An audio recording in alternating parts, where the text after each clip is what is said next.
Ayun mga idol, ito yung ginagawa naming tulay mga idol. So pinapunta ko dito ng may-ari mga idol dahil nga pinababaklas na itong mga kahoy dito sa ilalim. Ayan mga idol, yan yung tatanggalin natin ngayon. Yan o.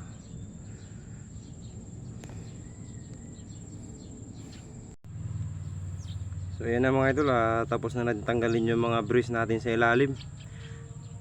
So ito na lang yung nasa taas mga idol, ayan o. Yung nakapako sa mismong slab natin. Yan na lang yung natitira mga idol. Umaga pa lang mga idol, wala pa yung boss ko niyan. Hindi pa niya alam na nandito na ako. Ayan o. Ito lang naman yung gagawin natin mga idol. Tapos pagkatapos nito, hakutin lang natin dun sa may kubo niya sa likod. Doon natin iipunin yung mga kahoy. So dapat walang maiwan ditong kahoy mga idol. Yung lalo na yung may pako mga idol, baka mamaya makadisgrasya tayo ng ibang tao. Kaya yung mga malilit na kahoy na yun nasa pinakadulo mga idol, kukunin ko pa yun. Kasi may mga pako yun.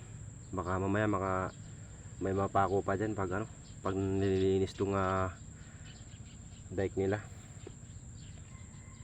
Ano ba?